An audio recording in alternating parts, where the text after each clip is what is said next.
The rain didn't fall. It hunted. Needle-fine, wind-driven sheets chased Isabella Cruz up Lexington like a pack, soaking her blazer, blurring streetlights into smeared halos. She checked her dead phone again. A reflex, a prayer. No charge, no directions, no time. Harrison and Partners had given her a 7:30 table at Roselli's to discuss a position she could barely admit she wanted. Associate, commercial design, an actual path out of drafting basements and exposure projects that never paid. 28 minutes late. Her stomach clenched tight enough to bruise. She scanned the block through the rain. Brass-trimmed doors, valet umbrellas, a bright R. Was that an R? She squinted at a carved wooden sign above a pair of heavy oak doors. Villa. Something. Italian script flourished like a signature. Good enough. She grabbed the handle, wrenched it open, and stepped out of the storm into a hush so complete it felt curated. The first thing she registered was warmth, the kind that smelled faintly of lemon oil and old wood, not steam heat. The second was light, a constellation of alabaster sconces, candles breathing gold onto crisp tablecloths, crystal glinting like patient stars. The third was the man in the back corner, alone. He didn't try to be noticed. He was the kind of presence that bent the room around him, attention settling as naturally as dust. Mid-30s maybe, dark hair combed back without shine, a suit that looked like it had been cut for him and not for a mannequin. He didn't fidget, didn't glance at a phone. He ate as if time belonged to him. Isabella pressed her palms to her hair, smoothing it back, pushing rain off her cheeks. The host, thin, nervous, deferential, appeared at her elbow, already offering a towel, already apologizing for something she hadn't asked yet. "Hi," she said, breathless. "Reservation for Harrison? Harrison and Partners? I'm disastrously late." "I am very sorry, Signorina," the host said gently. "We have no reservation under that name." She forced a smile. "Roselli's? This is Roselli's, right?" The host's expression flickered. "This is Villa De Luca." The name hit like a soft thud in her chest. Not Roselli's. Wrong door. The kind of mistake that seemed small and felt fatal. She was already turning back toward the rain when she heard it. "Wait." The voice came from the corner table, smooth, low, an accent braided into the vowels. The man stood with the unhurried grace of a dancer and a general. He didn't smile so much as soften the sharpness of his face. "You are soaked," he said, not a question. "Stay a minute, warm up. You can call a car." "My phone's dead," she managed. I'm late for a meeting." "A few minutes will not save or ruin anything now," he said. He gestured to the chair across from him, as if he were inviting her into a private chapel. "Sit. Have something hot. Then you can go." It should have been easy to refuse. Stranger. Wrong restaurant. A silence in the staff that wasn't exactly fear and wasn't exactly reverence. But the storm hurled itself at the window with a hollow boom, and she heard herself answer, 5 minutes. He pulled out the chair himself. Up close, he smelled like dry cedar and winter air, a cologne so understated it read as memory more than scent. He signaled, and the host materialized with a towel and a small copper pot of chocolate so thick it leaned toward velvet. "I'm Isabella," she said, too aware of her damp sleeves, her heartbeat, the way her handwriting would shake if she had to sign anything. "Lorenzo," he said. "De Luca." The name carried the room with it. Isabella had grown up on stories of certain names, Queen's legends delivered over dinner, whispered on job sites, spoken around union tables with a cocktail of disdain and respect. De Luca wasn't one of the worst. It was one of the ones people pronounced carefully. "Thank you for this," she said, wrapping both hands around the little porcelain cup. Heat sank into her fingers, uncurled something knotted tight behind her ribs. "I was supposed to meet Partners at Roselli's. I must have misread the sign through the rain." "Roselli's is 2 blocks down," Lorenzo said. "They do a good branzino. Tonight the storm takes what it wants, even reservations." The corner of his mouth moved, almost a smile. "What is the meeting?" "An interview, sort of. Architecture." She tried to laugh and heard the brittleness in it.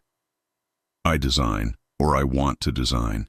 Not just permit sets and emergency bathrooms, real places, spaces that make people feel connected. He watched her with a stillness that didn't pinch or judge, only made her aware of how seldom anyone listened without waiting for their turn to speak. You speak like someone who's been told to want a smaller dream and refused. My parents immigrated, she said, surprised by how easily the words rose. My dad poured concrete for 30 years, then supervised on high-rises until his knees told him to stop. My mom is a nurse who always comes home smelling like sanitizer and peppermint gum. They used to drive us past buildings and say, "Look at that. Somebody thought of it and then it was real." I want that. The honest version. The honest version, he echoed, tasting the phrase. And what is the dishonest version? Shiny and empty, she said. Spaces you walk through without seeing because they were never made for you. The waiter arrived with a small plate of crostini brushed with oil and a stack of basil leaves so green they looked illegal. Isabella hadn't ordered. The basil cracked under her teeth and tasted like July and patios and a different life. You own this place, she said, realizing it in the way the waiter didn't ask for orders, in the way the staff's gaze touched him and skittered away like minnows. My family does, he said, neither proud nor evasive. He lifted his glass, and the candlelight turned the whiskey a deeper amber. We own things. We keep them. We make them last. Restaurants, she said carefully, and more. And more, he agreed, not filling the silence with lies. He let his focus rest on her like a hand between her shoulder blades, steadying without pressure. Tell me about the building you can't stop sketching. The question struck bone. She found herself sketching in air with words. A mixed-use block in a neglected pocket of the East River waterfront, with ground-floor groceries that smelled like cumin and cinnamon, with daycare sunlight and clinic modesty, with a rooftop garden that caught the city's wind and broke it into gentle breezes. She talked about courtyards shallow enough for winter sun, about staircases that earned their keep by being beautiful, about units a mother could push a stroller through without apologizing to the walls. When she ran out of air, he was still looking at her like a problem he wanted to solve. Not her. The world that made a person ask permission to want. You would need money, he said, not charity, patience. Protection from the kind of hands that take a project apart piece by piece, until nothing remains but a plaque and a spreadsheet. Isabella's smile faltered. The room's hush felt different suddenly, a frequency her bones could hear. The front door opened without sound. 2 men in dark suits came in from the storm, not wet, not rushed. They looked like they had been poured into the night and then shaken into human shape. One had a scar interrupting his eyebrow like a bad edit. The host met them, bowing a little too far, and pointed. Here, the gesture said. Here. Lorenzo's posture changed imperceptibly, a tide turning under the surface. His voice did not. Isabella, he said, as if making conversation about wine. Stand up. Take your cup. Walk to the restrooms, left hallway. Lock the door and wait for me to knock 3 times. Her mouth went dry. What is... Now, he said, quiet and absolute. He didn't look at her. He looked past her and smiled the way a chess player smiles at an opening he hoped the other man would take. She stood, her chair barely whispering across the carpet. She picked up the cup because he had told her to, and because a ridiculous part of her believed the gesture would let the moment pretend to be civilized for another 5 seconds. She walked toward the hallway while the storm flung itself harder at the windows, counting her breaths, listening to the soft thunder of men's feet on expensive carpet. At the corner she glanced back. Lorenzo was no longer alone at the table. The men had flanked him, one leaning in to murmur, the other standing loose at the shoulder like a coat he could shrug off. Lorenzo answered in Italian, cool and precise. The taller man's mouth tightened. The shorter one's hand shifted in a way anyone who had a father on construction sites would recognize, making sure weight and cloth fell right around something heavy at the hip. Isabella ducked into the women's room and slid the bolt with a metallic click that sounded both loud and useless. Marble, soft lighting. An arrangement of white peonies that looked like they'd been selected at dawn. Her face in the mirror was pale against wet hair, her mascara holding on out of spite. She held the cup between her palms because it felt like a job and she needed one. Voices rose and fell beyond the door, Italian cutting like polished knives. Then English. Then, startling in its abruptness, silence, broken by the fast shatter of glass. A muttered curse. A chair's legs dragging. A grunt like something heavy catching a body's breath. Isabella pressed herself against the far wall and tried to become grout. She counted, 5s into 3s into nothing. The air conditioner hummed like a polite apology. Someone laughed once, not with humor. Metal kissed wood. Her body remembered her father teaching her how to distinguish sounds. Nail gun, pipe wrench, police siren, thunder close versus thunder far. This wasn't any of those. It was the sound of a door turned from invitation into threat. Then nothing. The kind of nothing that makes you realize how loud your own blood can be. 3 careful knocks. "Isabella," Lorenzo said, voice low through the door. "It's me." She hesitated, only because hesitating made her feel like she had any power at all. Then unlatched the bolt. He stood with his suit jacket open and his tie slightly askew, the shift so minor it read as violence in a language of fabrics. There was a thin cut high on his cheekbone, beaded but not messy, a red punctuation mark in an otherwise perfect sentence. "Are you hurt?" he asked. No. Are you?" She lifted a hand and stopped it in midair before it reached his face. He didn't answer that question. He stepped aside and gestured for her to walk in front of him, back to the dining room, as if anything about this could be normal again.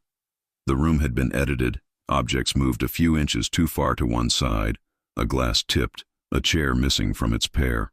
No blood, no men. The staff had vanished into the building's bones. "What happened?" she asked, the words small. "A conversation that ended," he said. "You shouldn't have been here to hear it." "You told me to stay," she said, anger coming in hot now that fear had passed. "You told me to—" "I told you to lock the door." His tone didn't sharpen, but it cooled. "You did. Good." She wanted to say she wasn't trained to be obedient in private dining rooms, wasn't built for codes she hadn't chosen, wasn't a piece on anyone's board. Instead, she set the little cup on the edge of a table and noticed her hands were perfectly steady. That frightened her more than anything else. "I need to go," she said. I need to go." He nodded once, as if she'd completed a task he'd assigned. "I'll have a driver take you. I can get a cab." "No." He looked at the window, where rain bounced in the orange streetlight like a broken string of pearls.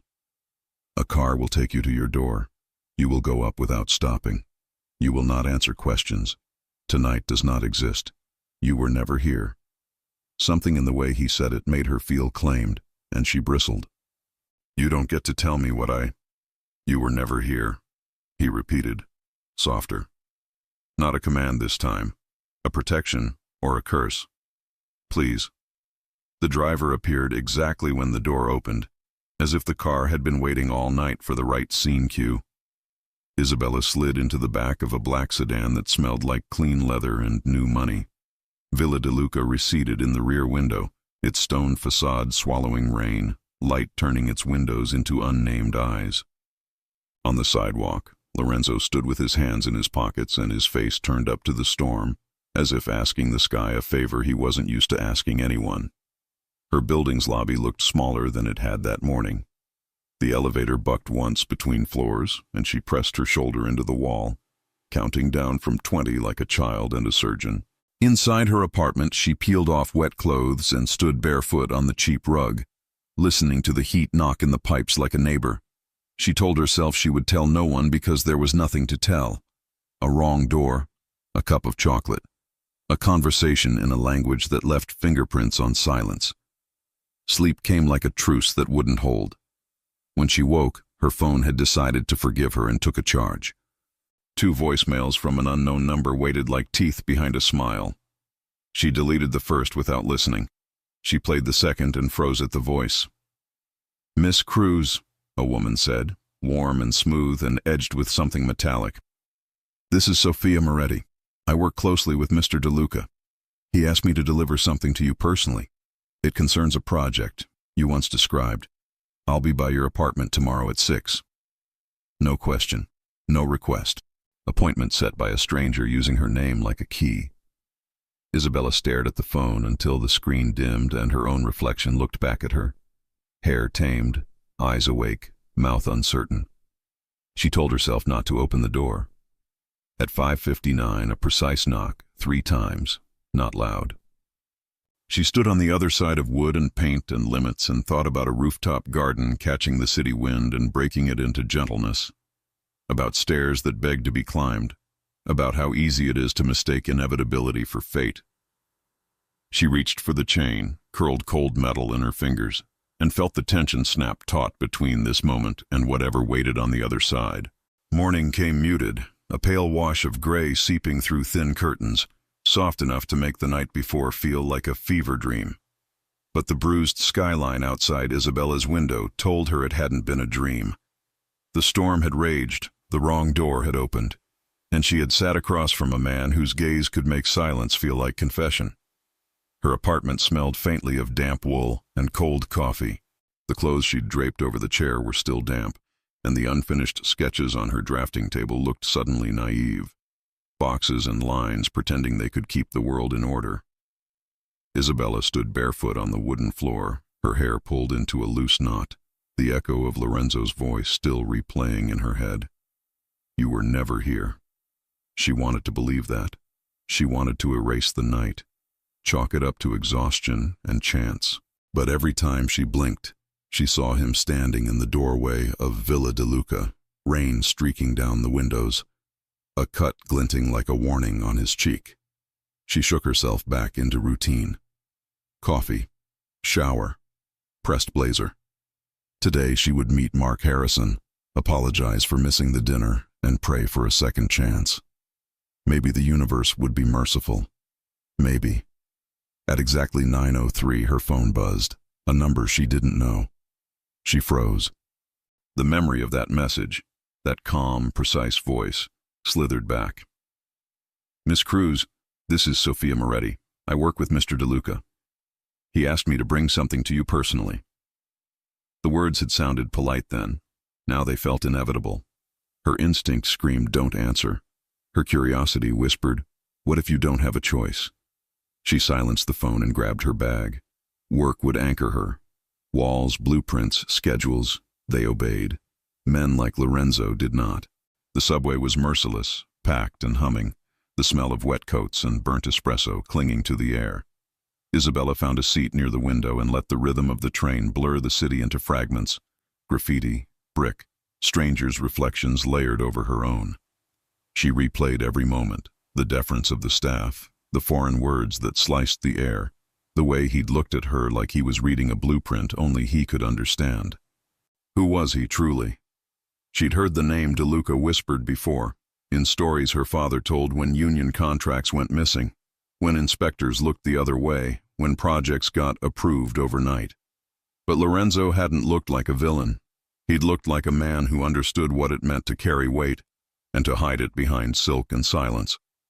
At work, she barely heard Mark's apology for missing her the night before. We assumed you got caught in the storm, he said. No worries. We'll reschedule next week. Relief fluttered through her chest. Maybe fate wasn't cruel, just clumsy. Still, she couldn't shake the feeling of being watched. Every time the office door opened, her shoulders tensed. By noon, she'd checked the hallway twice, half expecting to see a familiar silhouette leaning against the wall. Dark suit, patient eyes, nothing. By evening, she convinced herself she'd imagined it. She closed her laptop, stuffed her portfolio into her bag, and walked home through a city dripping gold from sunset. The storm had washed everything clean, or so it seemed. At 5:58, the knock came. 3 precise taps, measured, controlled. Her pulse leapt. She stood motionless, hand frozen above the doorknob. The apartment felt too small, the air too thin. She looked through the peephole. The woman outside was beautiful, in a way that required effort. Sleek black hair, tailored camel coat, lipstick the color of wine. A small envelope rested in her hand. Miss Cruz, the woman called gently, her accent faint but deliberate. Mr. De Luca asked me to bring this to you. May I come in? Sophia Moretti. The voice from the message. Isabella opened the door, just a crack, keeping the chain latched. "What is this about?" Sophia's smile didn't reach her eyes. "A professional opportunity. You made quite an impression." "That was a mistake. I shouldn't have even been there." "Perhaps.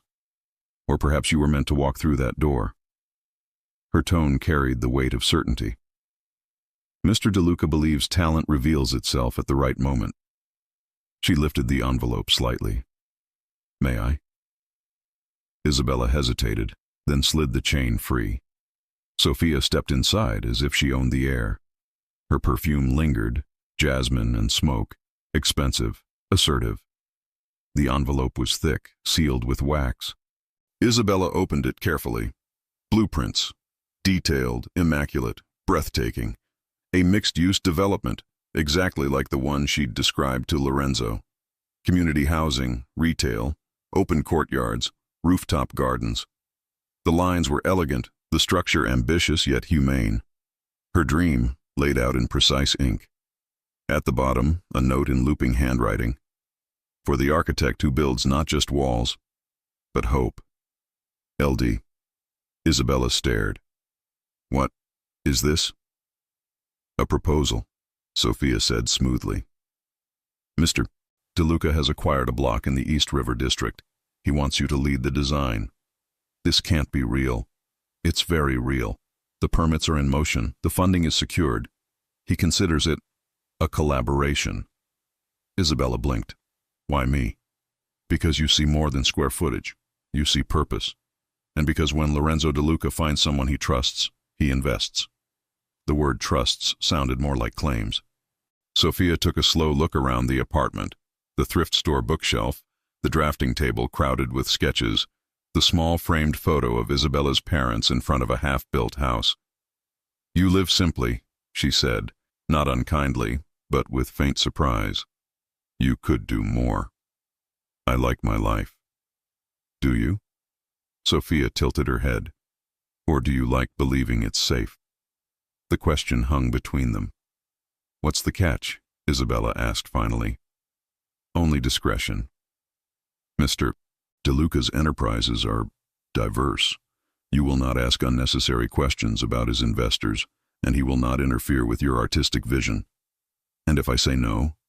Sophia's smile hardened, polished steel beneath velvet. "Refusing such generosity might be misunderstood. He would take it personally." Isabella's heart kicked hard. "Are you threatening me?" "Of course not. Merely advising you to consider the opportunity carefully. He'll be expecting your answer tomorrow evening. Villa DeLuca. 9 o'clock. Sophia turned toward the door, heels clicking in perfect rhythm. "Dress professionally. He appreciates precision." And then she was gone. The silence she left behind was heavier than her presence. Isabella spread the blueprints across her coffee table. They were perfect, every measurement a whisper of her own voice, every choice a reflection of her ideals. It was as if he'd reached inside her imagination and built it for her. Her hands trembled. Accepting meant success, recognition, financial stability, the chance to build something meaningful.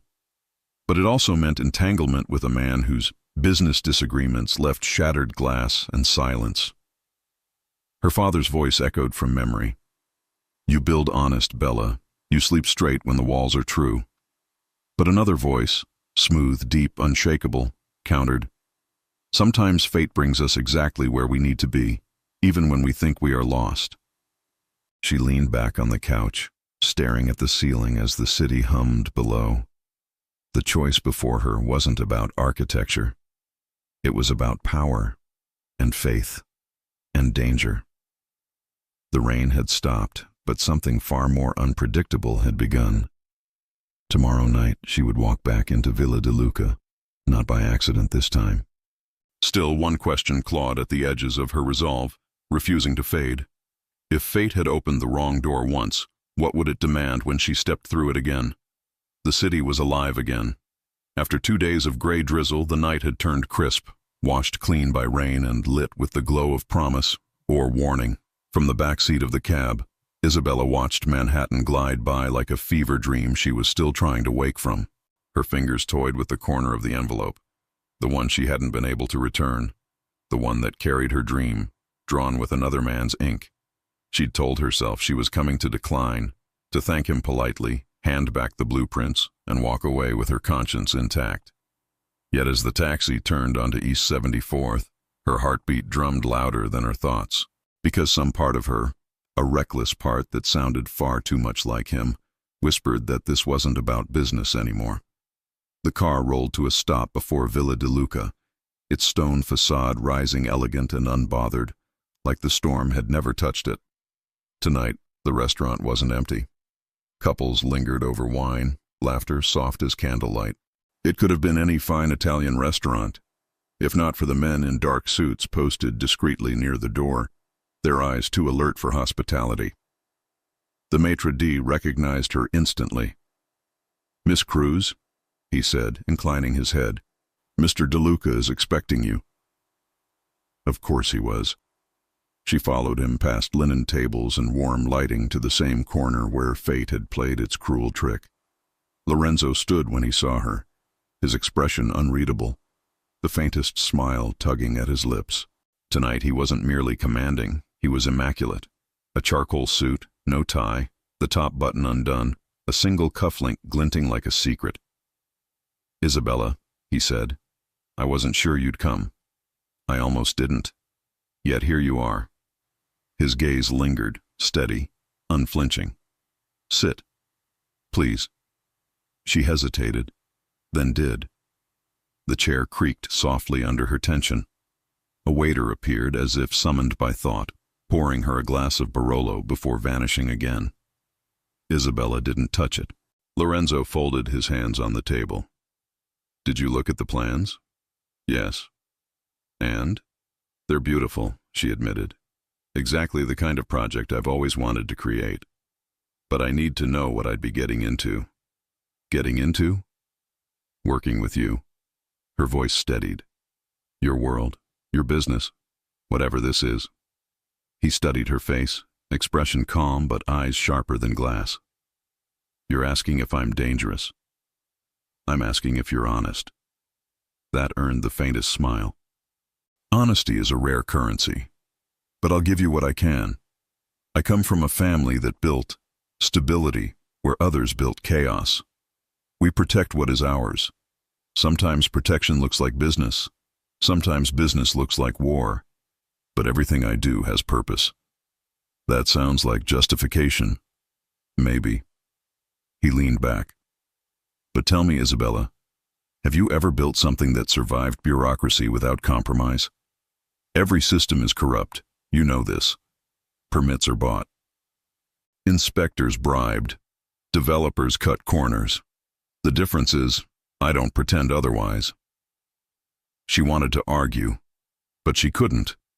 Architecture had taught her plenty about the dirt beneath marble foundations. He continued, voice quiet but commanding. "I'm offering you resources, land, funding, freedom. No committee to tell you your vision is too ambitious. No investors chasing quick profit. Just build, create, leave something behind that outlasts both of us."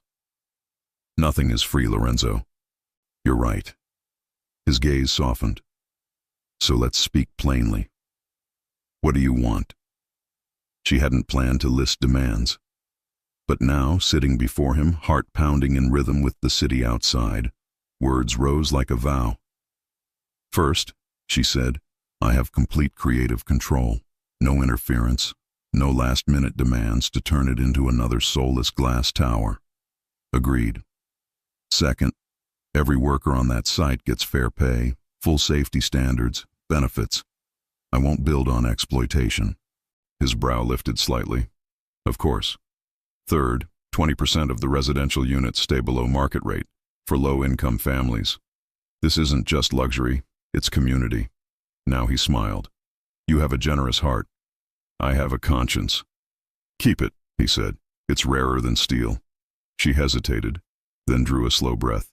"Fourth, if I do this, if I work with you, I need to know who you really are. No more smoke, No more riddles. The air between them tightened.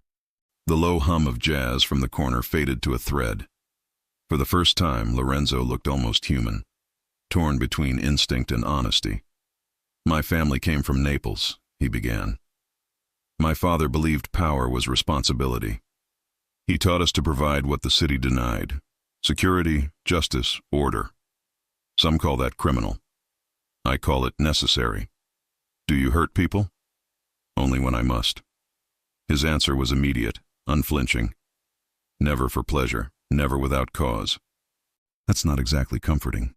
It's the truth. The world isn't divided between saints and monsters, Isabella. It's built by men who make impossible choices, and women brave enough to hold them accountable." She held his gaze. "And if I say no?" He exhaled slowly. "Then you'll walk out of here, and I'll wish you well. You'll go back to small projects, late nights, and fighting for permission to dream.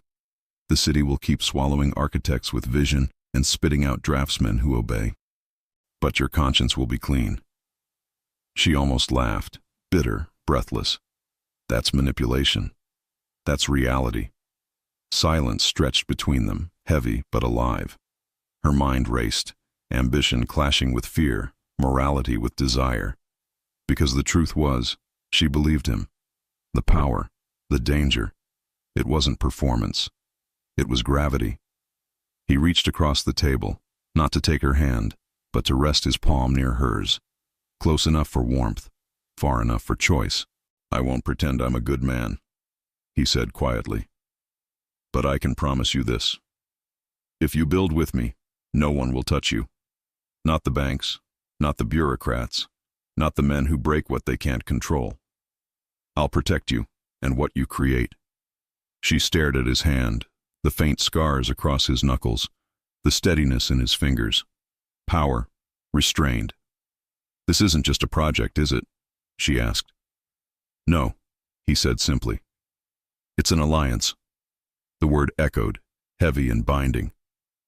Isabella looked down at the blueprints, her dream, drawn by a man who lived in shadows. The city she wanted to change. The woman she wanted to become. Could both exist in the same life? Her voice trembled, but her resolve did not. "If I say yes, I set the terms, and you keep your word. You have it. And if you break it?" His eyes darkened, but not with anger, with something closer to reverence. "Then I lose the one thing I can't buy back, your trust." She didn't answer, not yet. She needed air, distance, a chance to think without the pull of his gravity. Lorenzo seemed to understand. He rose, slow and graceful, and pulled her chair back for her. "Take your time," he said. "The city waits for no one." "But I will." She nodded, tucking the envelope under her arm, heart thrumming like a trapped bird. As she stepped out into the cool night, the wind caught her hair, the city lights gleaming like possibilities scattered across dark water. Behind her, Villa de Luca loomed, a fortress of elegance and danger. Ahead, the street opened into endless choices. She took one step, then another. The echo of his words followed her down the sidewalk, haunting and magnetic. "We build what lasts, Isabella, even if the world calls it a mistake." She stopped under a street lamp, clutching the blueprints to her chest. Somewhere deep inside, a decision was forming, quiet but certain. But for the first time, she wondered not if she would accept, but whether he had already decided she would. The first strike of a hammer echoed like a promise. At dawn, the old warehouses on the East River block came alive, bulldozers grumbling, sparks flying, steel skeletons rising where decay had slept. The project the city had laughed at, delayed, buried in red tape, was suddenly moving, fast, unstoppable. And at the center of it all stood Isabella Cruz, hard hat in hand, boots caked in dust, eyes bright with the fire of creation. She should have felt triumphant, but the applause in her chest carried an undertone she couldn't name, a whisper of caution, of deals made behind closed doors. From the makeshift site office, she could see Lorenzo speaking to a group of contractors, his voice low, precise, carrying authority like gravity. The men nodded quickly, no questions asked. One of them, thick-necked, tattoo peeking above his collar, crossed himself before walking off. When Lorenzo turned toward her, the edge in his expression softened, replaced by a warmth that was beginning to feel dangerously familiar. "Progress," he said, joining her, "faster than the city ever expected." "Too fast," she replied. "Permits like this don't appear overnight." His gaze held hers. "They do when someone believes. Or when someone pays," she countered quietly. He didn't deny it. "What matters is the result. Families will live here. Children will grow here. Beauty will rise where blight stood. You make corruption sound noble." He smiled faintly. "I make necessity sound honest." She wanted to argue. She always wanted to argue with him. But the sight before her silenced protest. Steel beams gleamed in the morning light, forming the first outlines of her design, of the dream she'd drawn 1,000 times in notebooks. It was real, tangible, hers, and his. By the third week, her name had begun to circulate in architectural circles, the young Latina visionary behind the DeLuca development. Critics called the project ambitious, progressive, miraculous. No one asked how it had leapt from proposal to construction in record time. Isabella buried herself in work. Site inspections, material meetings, late nights redlining plans until her eyes blurred. It was easier to focus on walls and windows than the shadows that lurked just beyond the floodlights. But shadows don't stay patient. One afternoon, as the sun dipped behind the skyline, Isabella was reviewing blueprints with her foreman, Tony, when a black SUV rolled up to the gate. Two men stepped out, not city inspectors, not investors. They carried themselves with the casual threat of men who didn't need introductions. "We need to speak with your boss," one said, looking straight at her. "I'm the project lead," she replied, keeping her voice steady. "What's this about?" The man smirked. "Sweetheart, I said your boss, Mr. DeLuca." Before she could respond, a familiar voice sliced through the air like a blade. "She is the boss." Lorenzo approached from behind her, jacket draped over his shoulders, expression unreadable. The men shifted, unease flickering in their eyes. "We just came to remind you," one began, "that this is our block." "Not anymore," Lorenzo said, calm as still water. "You sold it, or forgot you did. Either way, it's under our protection now." "Protection," the taller man repeated, spitting the word like a curse. "You're expanding too far, Lorenzo. Not everyone's happy about it." Lorenzo took a slow step forward. "Happiness is optional. Respect is not." Something unspoken passed between them.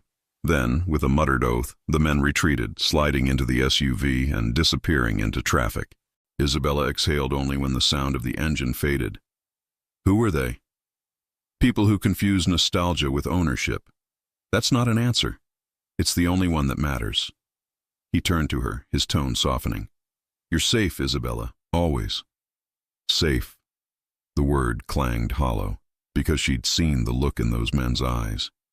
Fear mixed with fury, and in Lorenzo's, something colder, something final. That night she stayed late at the site, tracing light across glass facades on the model, imagining families moving through the future halls. She was so absorbed she didn't notice the flicker of headlights until a worker shouted from the scaffolding. Hey, something's wrong with—" The explosion cut him off. A shockwave tore through the eastern perimeter, rattling windows, scattering sparks. Dust and smoke erupted, swallowing the site in chaos. Screams echoed. Sirens flared in the distance. Isabella stumbled, heart hammering, coughing through debris. "Tony, everyone okay?" Voices shouted, panicked but alive. She spotted twisted metal where a generator had stood, sabotaged, clearly. This wasn't an accident. Before fear could settle, strong arms pulled her back from the wreckage. Lorenzo, his face streaked with dust, eyes burning with fury. "Are you hurt?" "No, what?" He scanned the damage, jaw tightening. "Stay back, don't touch anything." "Lorenzo, this was deliberate." "I know." His tone brooked no doubt. "They sent a message." "And what are you going to do?" He looked at her, and for a heartbeat she saw not the businessman, not the benefactor, but the man from that night in the restaurant, the one who commanded rooms and silenced threats with a word. "Whatever it takes," he said. "Lorenzo." He turned to one of his men who'd arrived in seconds, murmured something in Italian and sent him running into the darkness. When he faced her again, the edge had dulled, replaced by something gentler. "Go home. You don't need to see what comes next." "No," she said, defiant. "This is my project, my people. You can't—" "I can protect you, or I can explain," he interrupted. "Not both." The words struck deep, a choice disguised as mercy. He brushed a streak of soot from her cheek, his touch brief but grounding. "You built something worth fighting for. Let me fight." She wanted to argue, to demand honesty, to tell him she didn't need a savior. But as his men began cordoning off the site, as the acrid scent of burned fuel filled the air, Isabella realized there were battles fought with permits and plans, and others fought in the dark, far from the blueprints. She wasn't sure which side she was standing on anymore. The next morning, the city papers called it an accident. Faulty wiring at DeLuca development site, no injuries. Isabella stared at the headline, the lie clean and precise. When she confronted Lorenzo in his office, he was already waiting, sleeves rolled, coffee untouched. "You fixed it," she said. "I contained it," he corrected. "You have deadlines. Investors get nervous. Workers lose faith. The story had to end before it began. You think you can control everything. I can control what threatens you. That's not the same." He stepped closer, his voice low. "You're building something beautiful in a city that rewards cruelty. Don't let morality stop you from finishing what you started. Maybe it's not morality. Maybe it's sanity. Sanity doesn't build cathedrals, Isabella." She met his gaze, seeing both the protector and the storm. "And what does?" "Belief," he said simply. "And a little ruthlessness." She wanted to hate him for the calm certainty. But part of her, the part that watched the skyline rise, the part that felt alive in the roar of machinery and ambition, understood. Still, as she left his office, she glanced back at him, framed by glass and shadow. A man made of contradictions, savior and sinner, dreamer and destroyer. Outside, the city hummed, unaware, uncaring, magnificent. Isabella pulled her coat tighter, the blueprint tube slung across her shoulder like a weapon. The tower they were building would change the skyline, maybe even the city itself. But beneath the steel and light, secrets were pouring the foundation. And if one crack formed, the whole thing could collapse. She looked up at the rising frame of her dream and whispered to the wind, "Who do I become if I let this stand?" The only answer was the clang of iron, steady, relentless, echoing through the dusk like a heartbeat she couldn't silence. The city had learned her name. Isabella Cruz. Articles called her the heart behind the steel, the voice of a new skyline. She should have been celebrating. The site hummed with progress. The workers greeted her with respect, and every morning she watched a piece of her vision reach toward the clouds. Yet beneath every beam and bolt, she sensed something else rising, a tension she couldn't draft away. She hadn't seen Lorenzo in 4 days. Not a call, not a message. Only the distant echo of his influence, inspectors arriving with newfound cooperation, suppliers offering impossible discounts, disputes resolved before they began. His hand was everywhere and nowhere, shaping outcomes from shadows. That evening, as the city slipped into dusk, a sleek black car pulled up beside her. The back door opened without sound. Inside, the driver's silhouette waited, wordless, familiar. Lorenzo's man. "Miss Cruz," he said, "Mr. DeLuca requests your company." She wanted to refuse, to claim exhaustion, deadlines, autonomy. But curiosity had always been her weakness, and something in the driver's eyes told her this wasn't a request one declined. The car wound north through Manhattan, trading neon for brownstone, noise for hush. They turned onto a private lane lined with old oaks and iron lamps, the kind of street the city pretended didn't exist. When the car stopped, Isabella stepped into another century. The DeLuca estate rose behind a wrought iron gate, Stone walls veined with ivy, lanterns flickering against carved balconies. It was both fortress and museum, a place built to endure storms. Lorenzo met her at the entrance, his jacket gone, shirt sleeves rolled, a faint smear of graphite across his hand. The sight startled her. He looked unguarded. "You came," he said. "You didn't really ask," she replied. He smiled slightly. "Fair." She followed him through high-ceilinged halls lined with oil portraits. Stern men with the same sharp jaw, same green eyes, same air of solemn inheritance. One portrait, older and darker than the rest, bore a brass plate, Giancarlo De Luca, 1949–1997. "Your father?" He nodded once. "He built everything we have, and everything that chains us." The admission carried a weight that didn't belong in marble halls. He led her into a side room, smaller, warmer, smelling faintly of cedar and ink. The walls were covered in sketches pinned with thumbtacks, bridges, cathedrals, city blocks rendered in confident pencil lines. "You drew these," she said, astonished. "Once," he answered, "before my father died." "You studied architecture?" "For a time. He wanted lawyers and soldiers. I wanted light and symmetry." His gaze softened. Dreams don't always survive inheritance. Isabella traced a finger along the edge of a drawing, a church spire backlit by clouds. "They survive if we build them anyway." Lorenzo's eyes met hers, and for a moment the room shrank around them. Two architects of different worlds, both haunted by foundations they didn't choose. "You see through walls," he murmured. "Not many people do." She smiled faintly. "You hide behind them." "Maybe. Or maybe I build them high enough to protect what matters." "From what?" His answer was quiet. "From everyone who wants to tear it apart." They dined in a small courtyard under a vine-draped pergola. No guards, no pretense. Only candlelight, the hum of crickets, the distant skyline like a memory. Over pasta and red wine, she asked what she hadn't dared before. "Tell me about your family." He was silent for a long time. Then, "Two brothers, one buried, one," a reminder. "Antonio," she guessed. A flicker crossed his face. "The eldest. He leads the family in the old ways. Fear, debt, silence. My father taught him tradition. He taught me conscience. It's an inconvenient mix." "So you're trying to change things?" "Trying," he said. "Change threatens those who live off the old order. My brother believes softness invites ruin. He calls compassion a crack in the wall.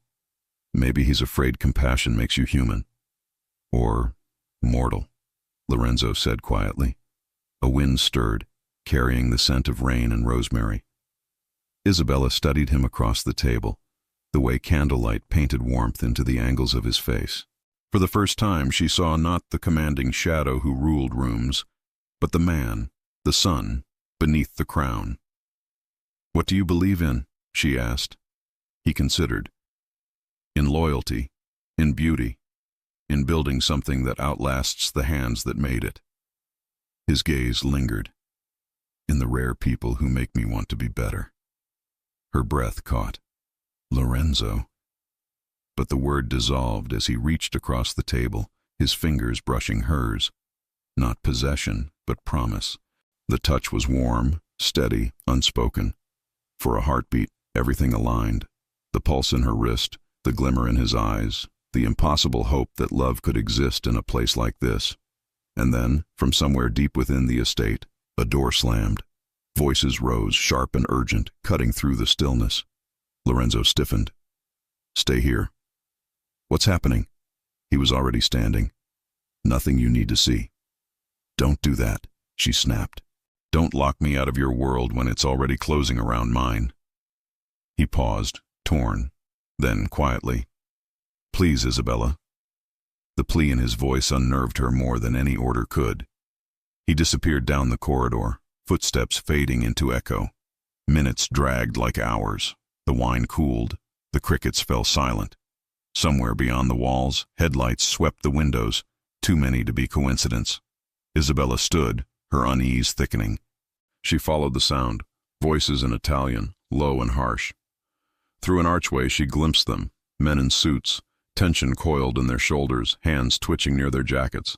And there, Antonio De Luca, older, broader, his presence heavy as thunder. His resemblance to Lorenzo was unmistakable, but where Lorenzo's gaze carried gravity, Antonio's held judgment. "You're soft, little brother," Antonio was saying. "You think you can rewrite the rules. The city respects fear, not mercy." "I'm not rewriting them," Lorenzo replied. "I'm ending the ones that break what we could build." Antonio laughed, cold, dismissive. "And this architect of yours? She's the reason you're losing focus. You forget what blood buys you." "She reminds me what it costs." Antonio's eyes narrowed. "Then maybe she's the one who'll pay it." A silence snapped taut between them. Isabella's breath caught. Lorenzo's voice lowered, dangerous. "Careful." "Or what?" Antonio stepped closer. "You'll choose her over the family?" Lorenzo didn't answer. He didn't need to. The silence was answer enough.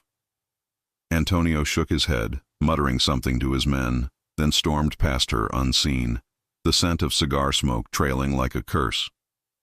When Lorenzo finally returned, his composure was armor again, his eyes shadowed.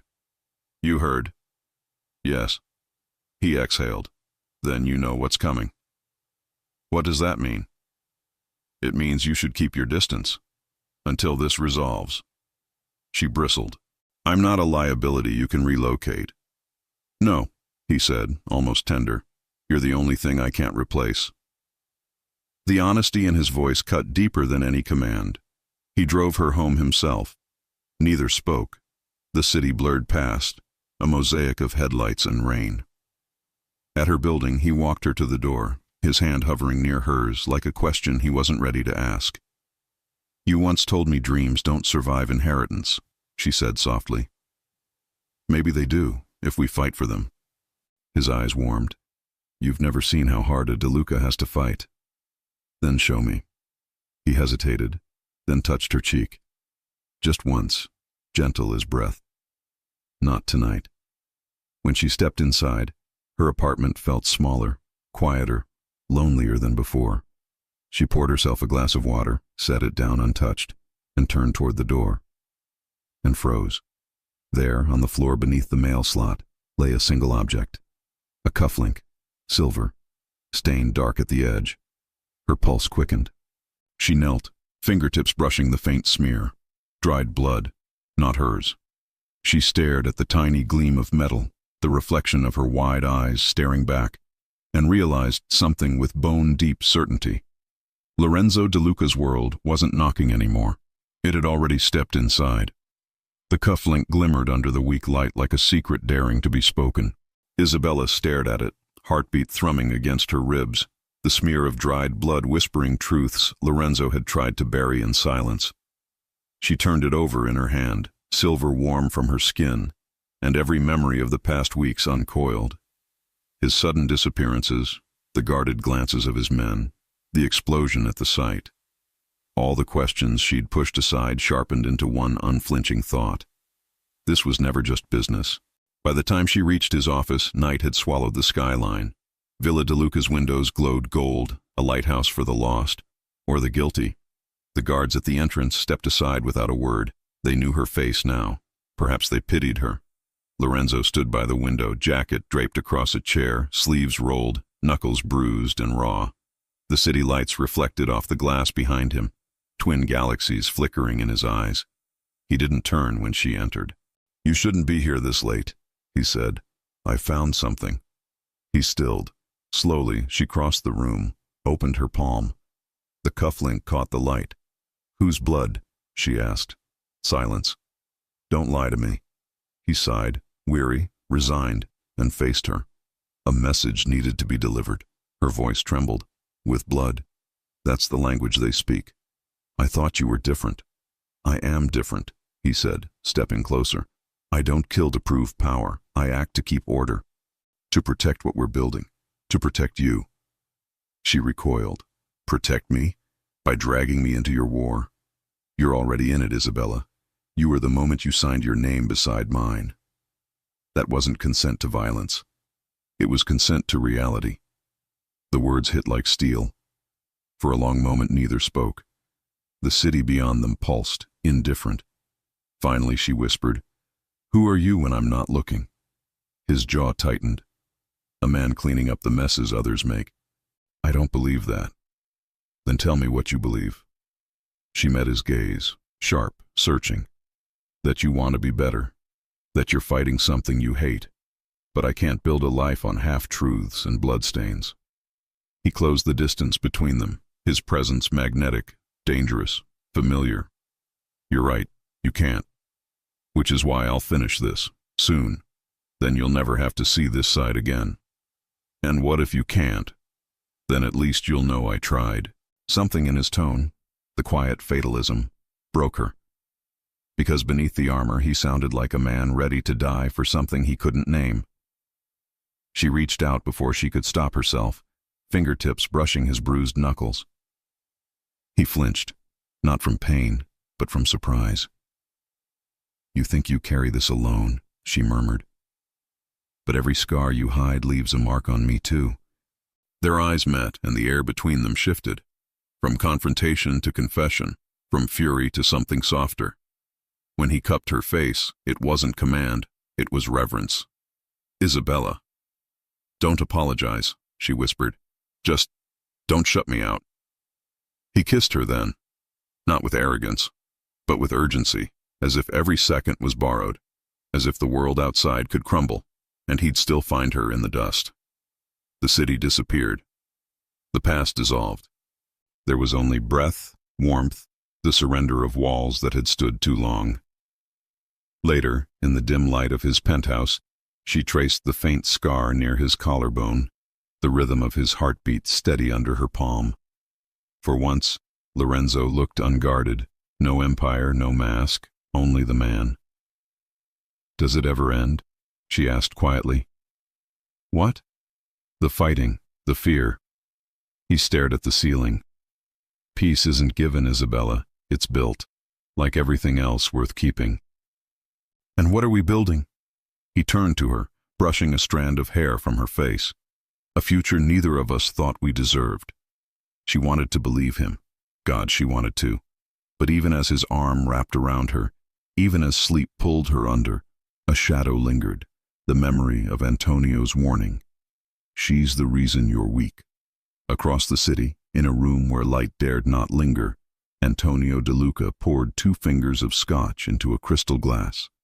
Sofia Moretti stood by the window, gaze fixed on the street below. "She's become a problem," Antonio said. Sofia didn't turn. "She's just an architect. She's leverage." He swirled the glass, amber catching firelight. "My brother's lost his edge. Every empire that falls starts with a woman who makes the king forget his crown." Sofia's throat tightened. "You want me to—" He met her eyes, cold and certain. "If you can't bring Lorenzo back to reason, then you'll remove what clouds it." Her silence stretched. "You've known him longer than anyone," Antonio pressed. "Do this, and you'll have his trust again, his seat at the table, perhaps more." Sofia's pulse quickened. She remembered the years beside Lorenzo, the loyalty, the admiration that had soured into something sharp. She'd watched him fight for a dream that wasn't hers. And now, another woman held what she'd been denied. "Do we understand each other?" Antonio asked. "Yes," she said softly. He nodded. "Then fix the mistake." As he left, the door closing like a verdict, Sofia stared at her reflection in the glass, polished, poised, empty.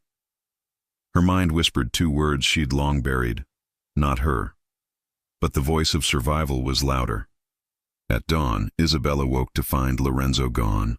A note rested on the pillow beside her, ink written with his deliberate hand. "Meet me at the site tonight. Sunset. We'll walk the frame together." She pressed the note to her chest, trying to ignore the echo of unease that lingered. The day unfolded in fragments, meetings, calls, workers seeking direction. But her focus slipped, haunted by images of bruised knuckles and silver cufflinks. By evening, the skyline burned orange. The building rose in silhouette, half-finished, defiant, beautiful. Lorenzo was waiting at the top floor, jacket off, sleeves rolled, wind tousling his hair. When he saw her, his face softened, the weight of the day dissolving. "You made it," he said.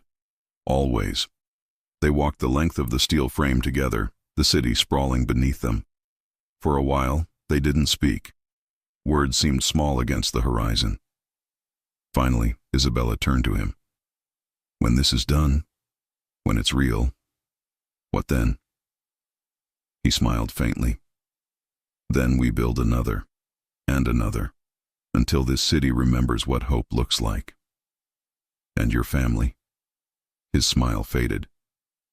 "Hope isn't contagious in their world." She touched his arm. "Maybe it can be." He looked at her, really looked, as if seeing a future he hadn't dared imagine. "You make me want to believe that." A sound cut through the wind, soft, sharp, like a click. Lorenzo froze, instinct flaring. He stepped in front of her, scanning the shadows. "What is it?" she whispered. He didn't answer. His gaze locked on a distant rooftop, a flicker of movement against the dying sun. "Get down," he hissed. The crack of a rifle split the air. A bullet struck steel, sparking inches from her head. Lorenzo pulled her to the floor, covering her with his body, as shouts erupted below. His men were already moving, radios crackling, orders flying. Isabella's breath came ragged. "Who?" "Doesn't matter," he said, eyes blazing. "They just declared war." He helped her to her feet, his grip steady despite the tremor in her shoulders. "Go with Marco," he ordered one of his men. "Now." "I'm not leaving." "You are." His tone left no room for argument. "This isn't finished." As she was led down the stairs, heart pounding, Isabella glanced back.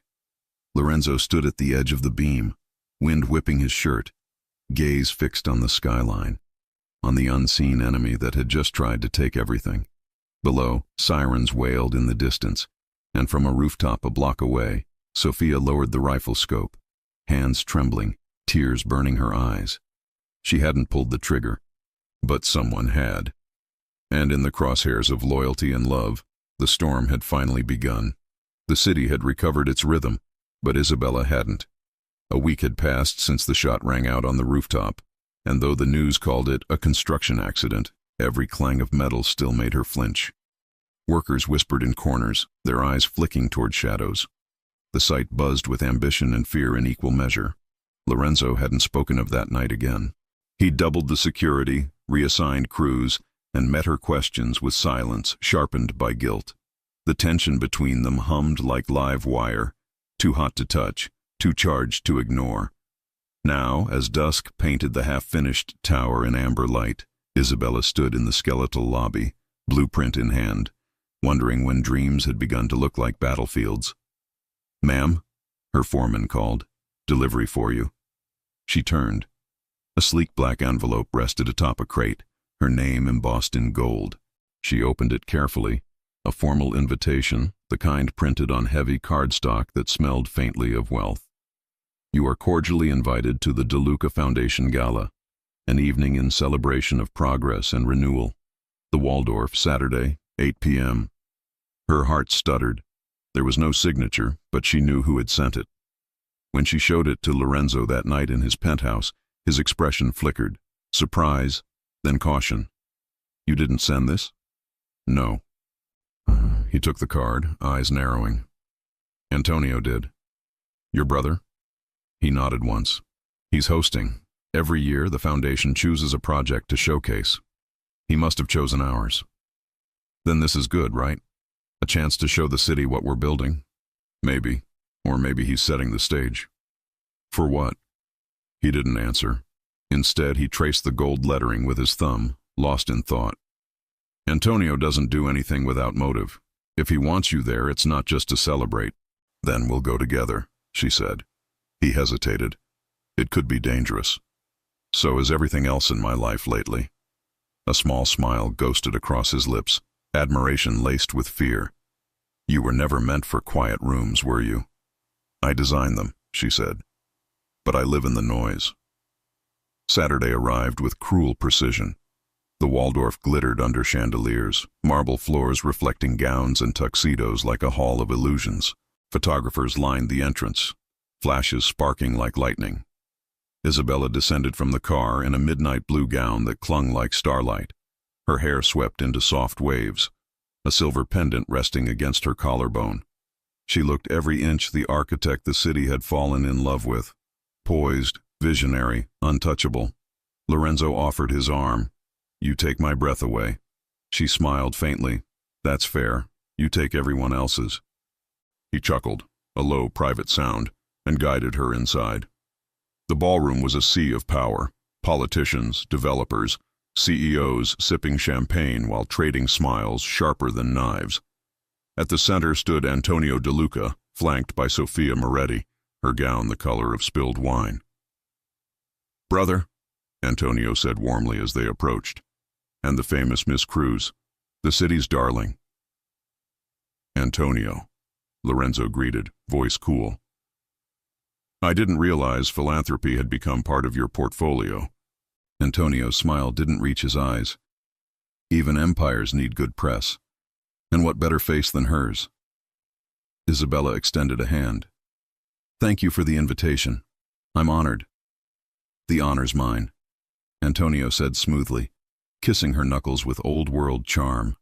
"It's rare to meet someone capable of inspiring my brother."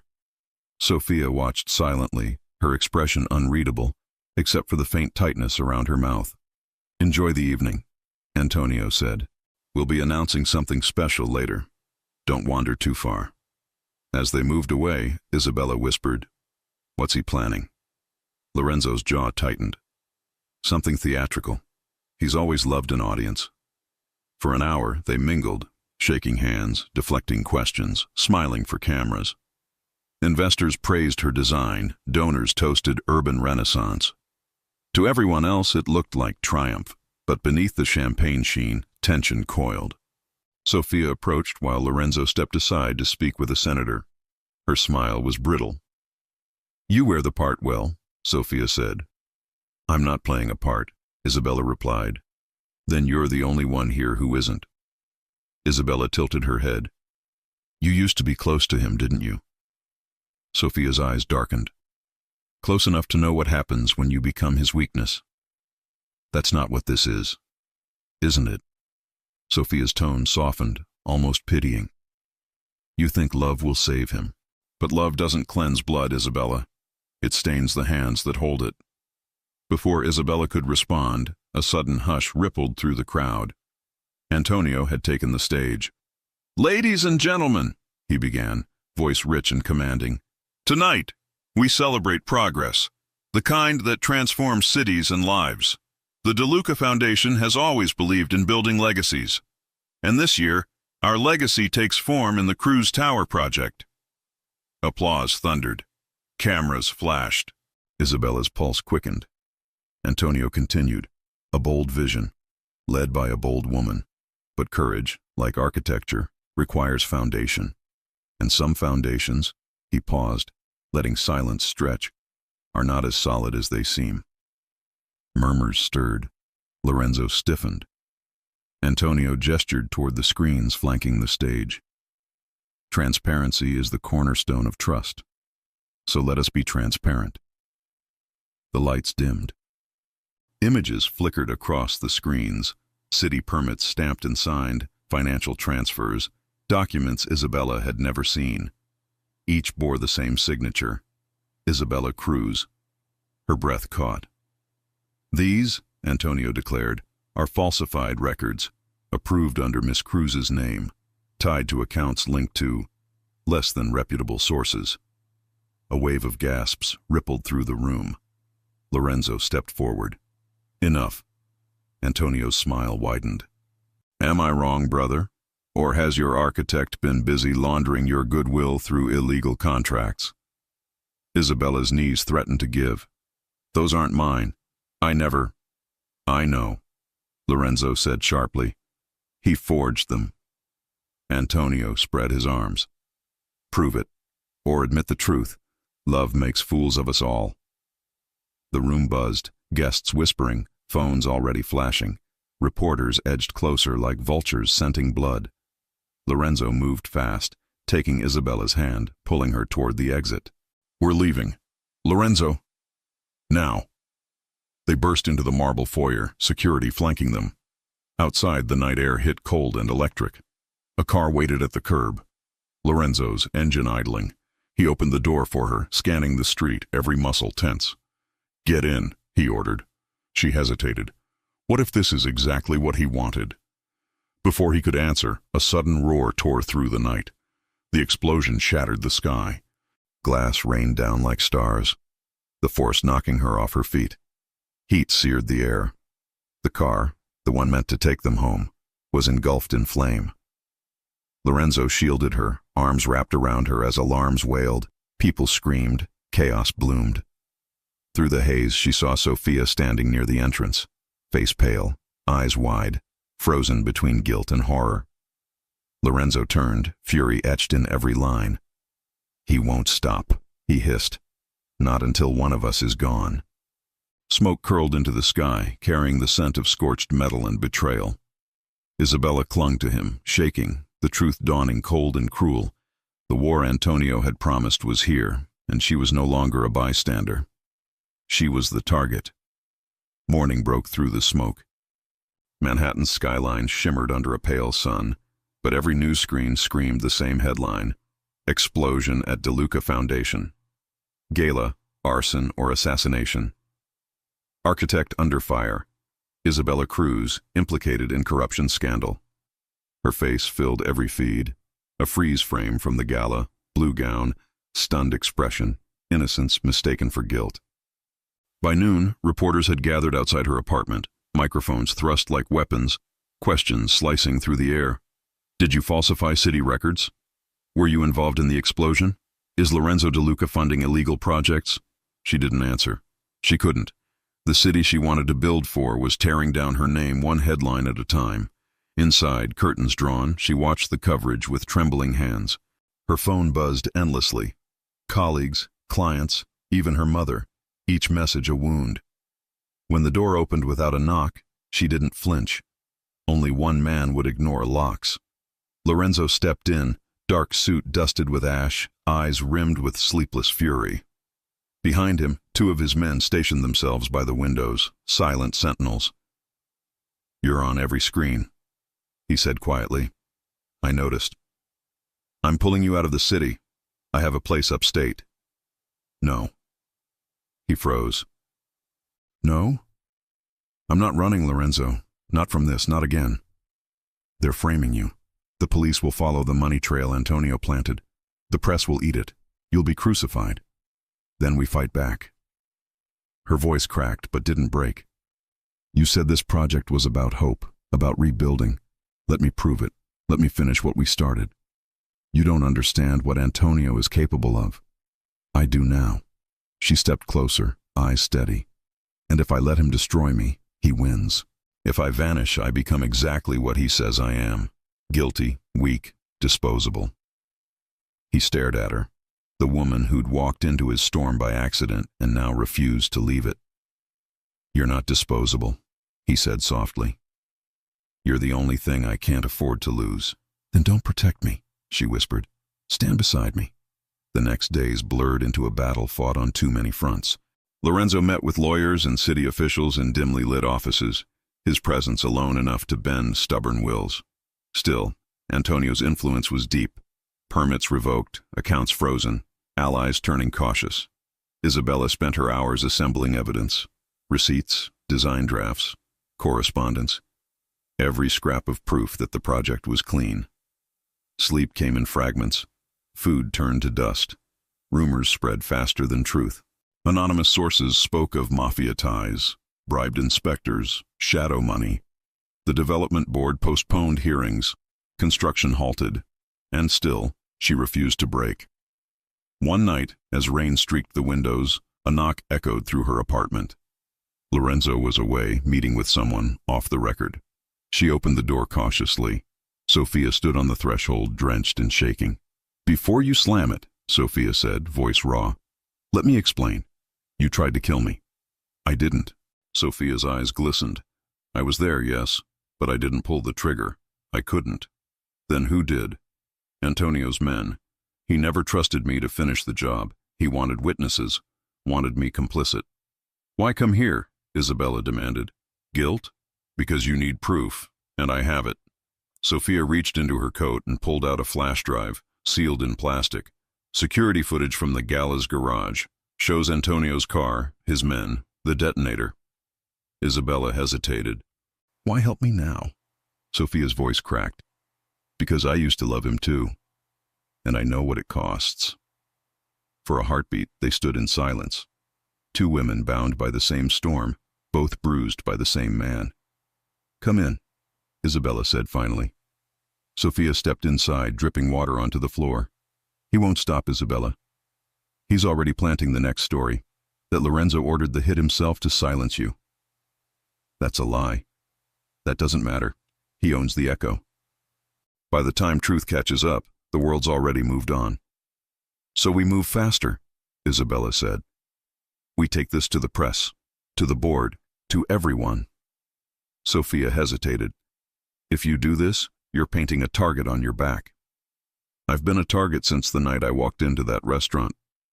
Sophia studied her. The resolve, the fear, the quiet fire. He saw it too, you know.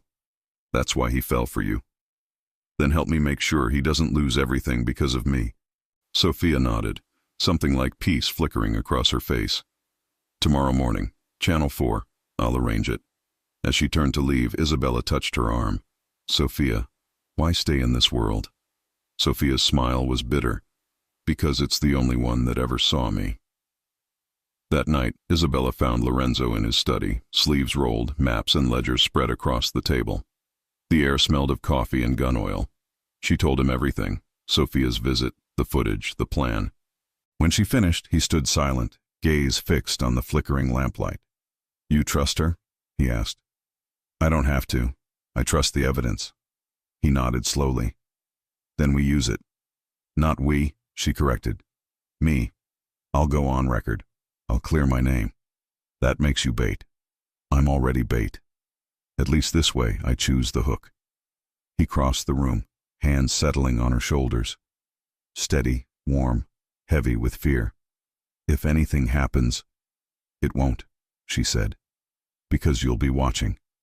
He searched her face, eyes full of everything he couldn't promise. Then, softly, you make me believe in things I shouldn't. She smiled, faint but fierce. Then believe in me. Morning came silver and sharp. Channel 4's studio buzzed with cameras, producers, the electric hum of breaking news. Isabella sat beneath the lights, microphone clipped, flash drive in hand. Lorenzo watched from a black SUV across the street, radio earpiece linked to his men stationed along the block. Every instinct screamed danger, but Isabella's voice in his mind, don't protect me, stand beside me, kept him rooted. Inside, the interviewer began. Miss Cruz, thank you for joining us. The city has questions. And I have answers, Isabella said. Her voice was calm, clear, steady. The Cruz Tower project was built on transparency and hope. The accusations are false, the documents forged. And tonight, I'll show you who's behind it. She gestured to the screen. The footage rolled, grainy, time-stamped, unmistakable. Antonio's men, unloading equipment, wiring detonators, placing the explosive charge near the car. Gasps rippled through the studio. This was the work of Antonio De Luca, Isabella declared. Not me, not Lorenzo. I have spent my life designing structures that unite communities. I won't let corruption turn them into weapons. The interviewer stared, stunned. You're risking everything coming forward like this. She met the camera's eye. The truth is worth everything. Applause broke from the crew. Small, genuine, hopeful. For the first time in weeks, Isabella breathed without fear. Outside, Lorenzo exhaled. She did it, he murmured. She. The line crackled. Sir, came Marco's voice. We've lost visual on her driver. What? Black sedan, East Alley. She's not inside. Lorenzo's blood ran cold. What do you mean she's not? A second voice cut in, panicked. Back exit breached. She's gone. He bolted from the car, heart pounding, shouting orders into the comm. By the time he reached the alley, only tire tracks remained. A van speeding into the morning traffic, tinted windows glinting. A single item lay on the pavement, her silver pendant, snapped clean at the chain. Lorenzo knelt, fist closing around it, breath ragged. Antonio's voice echoed from memory. "You'll choose her over the family?" Now the choice was gone. Antonio had made it for him. The pendant cut into his palm like a promise written in silver. Lorenzo stood in the alley, breath sharp, the city roaring around him while inside he went utterly still. The men at his back waited for orders. He gave none. Not yet. Rage was easy. Precision would save her. "Check every camera from 5th to Lexington," he said finally, voice low, controlled. "Streetlights, ATMs, traffic feeds. Pull the last 30 minutes. Marco nodded, already dialing. Lorenzo looked down at the pendant again. The clasp was snapped clean, not torn. She fought, a small comfort, a burning ache. He pocketed it and walked toward the waiting car. "Find Antonio," he said. Alive. By midnight, the city had become a map of red pins and moving dots. In a warehouse lit by monitors, Lorenzo watched footage flicker across screens. A black van sliding through intersections, turning into narrower streets until cameras lost it in the industrial maze near the river. "Zones controlled by the Cacciatori," Marco said. "Antonio's allies."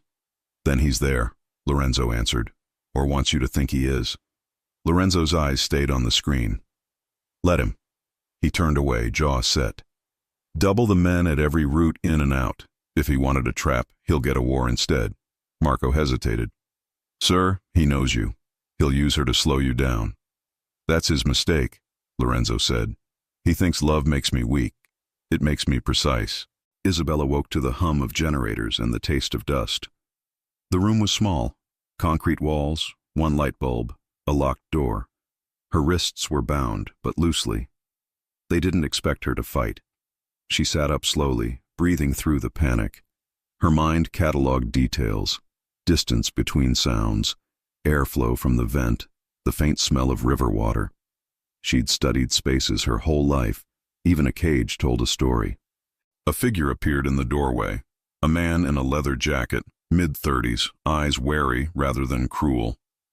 He carried a tray, water, bread, a folded blanket. "You should eat," he said in accented English. "I'm not hungry."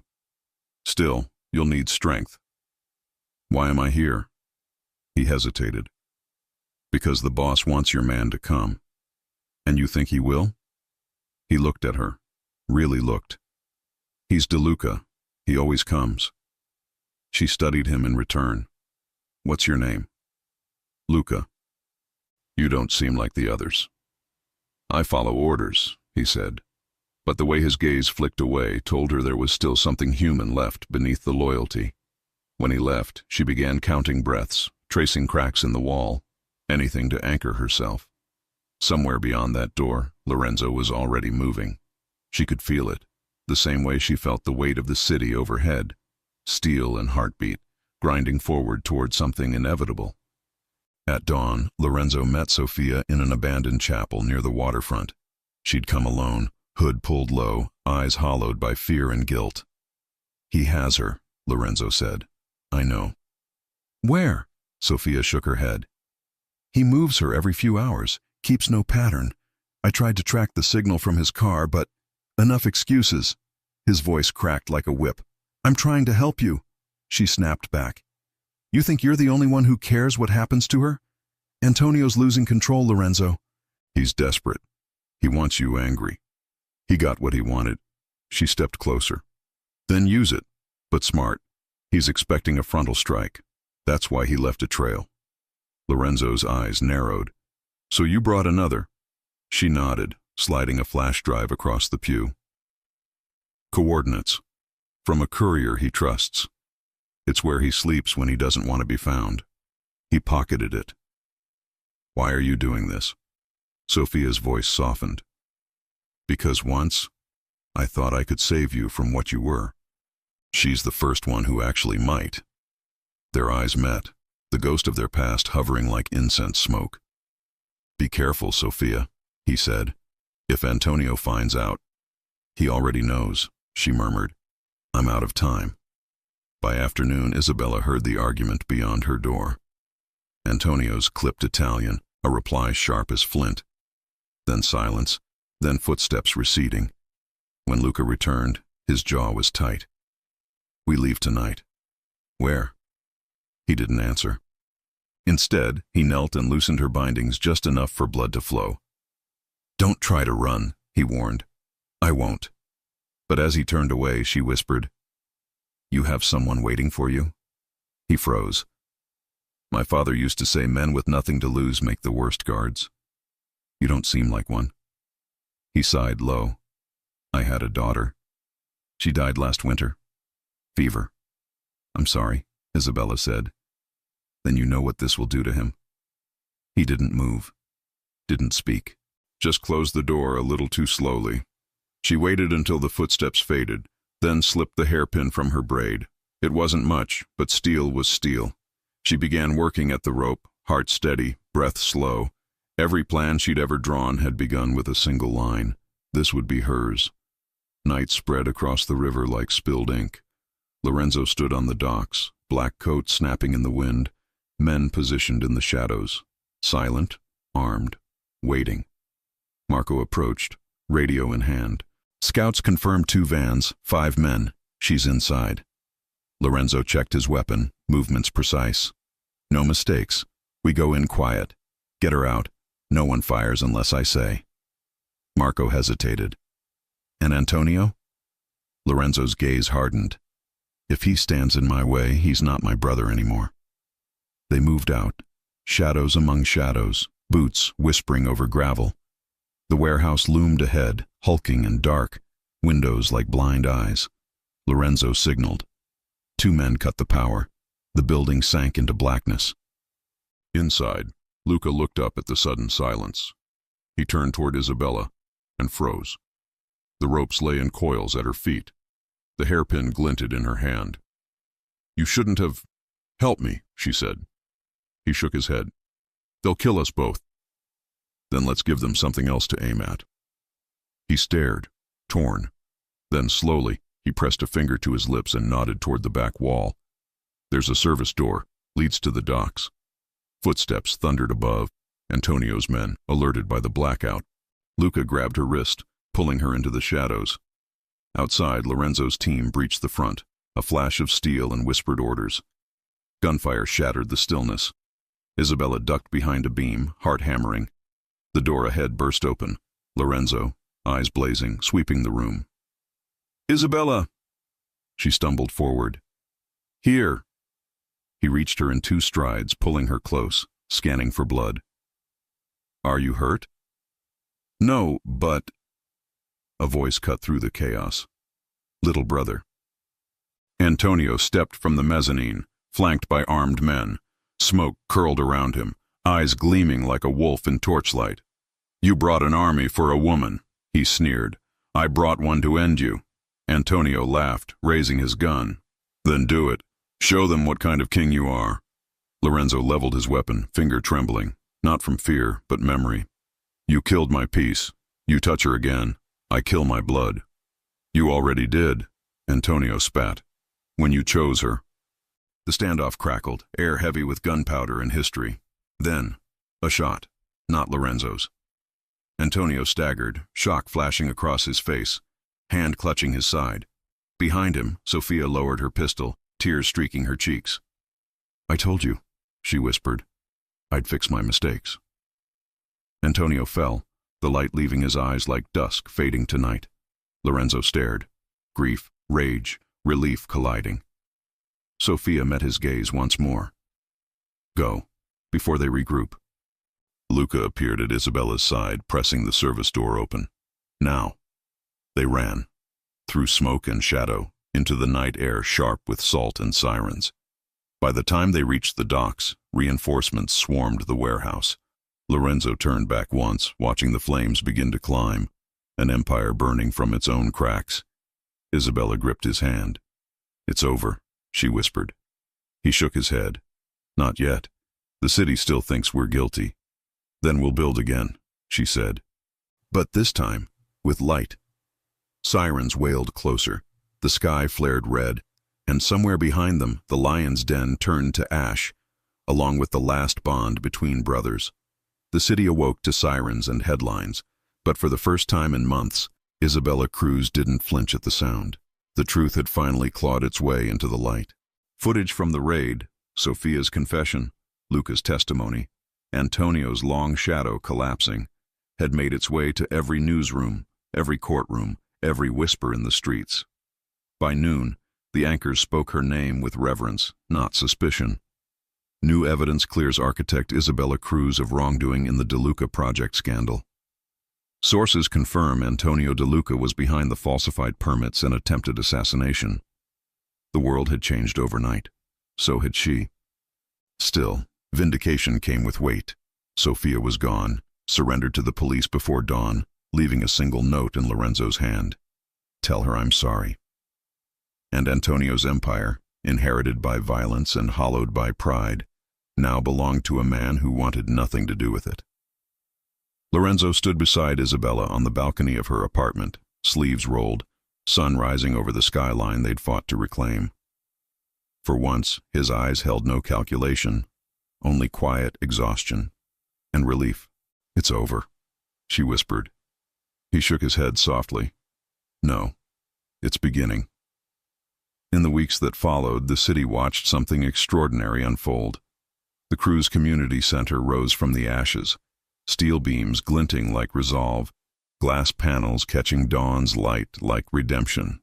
Construction crews worked day and night. Permits were reinstated. Investors returned, drawn by courage that refused to yield. Lorenzo sold his father's remaining properties, dissolved the shell companies, and redirected every dollar into legitimate ventures: housing, education, restoration. What's the point of a crown, he said, if it only builds walls? The newspapers began to call him the reluctant prince, the man who traded power for purpose. He ignored them all. The only opinion that mattered was standing beside him in a hard hat, blueprint in hand, dirt on her boots. Sometimes, when he thought she wasn't watching, he'd trace her pendant, newly repaired, gleaming against her collarbone, like a talisman that reminded him of everything fragile and worth protecting. 3 months later, the city gathered beneath the finished tower. Reporters, families, city officials, all eyes lifted toward the gleaming facade, the one that bore 2 names carved in stone: Cruz Community Center, a vision for those who build and those who dream. Mayor Grant stood at the podium, cameras flashing. This isn't just a building, she declared. It's proof that light can bloom even through concrete, that integrity can outlast corruption. Applause thundered. Isabella's hands shook as she held the ceremonial scissors, gold against her skin. Ready? Lorenzo murmured beside her. She smiled, not the careful one she used to wear at board meetings, but the kind born from battles survived. Let's cut it together. The ribbon fell. The crowd erupted. Children rushed inside, their laughter echoing off marble floors. Murals of color and life stretched across the walls, painted by local artists. A rooftop garden awaited its first seedlings. In the heart of the atrium, a plaque bore the inscription Isabella had written herself. May every stone laid in struggle rise toward the light. Lorenzo read it in silence, then turned to her. You built hope out of ruin. We built it, she corrected. Later, as twilight brushed the city in gold, they climbed the tower's final stairwell to the rooftop. Below, the streets pulsed with life, families moving into new apartments, shop lights flickering on, a saxophone drifting from somewhere unseen. The heartbeat of a city reborn. Isabella leaned on the railing, wind tugging at her hair. Do you ever think about what would have happened if I hadn't walked into the wrong restaurant? He smiled faintly. You'd be designing skyscrapers for someone else, and I'd still be pretending redemption isn't real. Do you regret it? He stepped behind her, wrapping his arms around her waist, gaze sweeping the skyline. Regret surviving? No. Regret waiting this long to live? Maybe. She rested her hands over his. Then live now. For a moment they simply breathed. The city below, the stars above, the ghosts between. Lorenzo turned her gently to face him. When I met you, I thought fate was a cage. You showed me it can be a door. And what's on the other side? He smiled, eyes soft. Home. Their lips met. Slow, sure.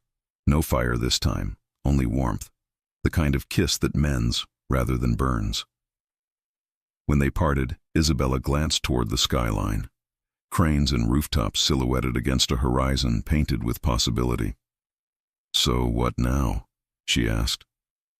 Now, Lorenzo said, slipping his hand into hers. We keep building. She laughed, light, free, and rested her head against his shoulder. Beneath them the city glittered. The tower stood tall, not a monument to power, but to perseverance.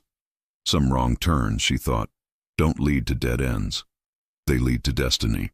And as night fell over steel and glass, Isabella Cruz and Lorenzo De Luca watched their world shine, proof that even in a city built on shadows, love could still draw the brightest line.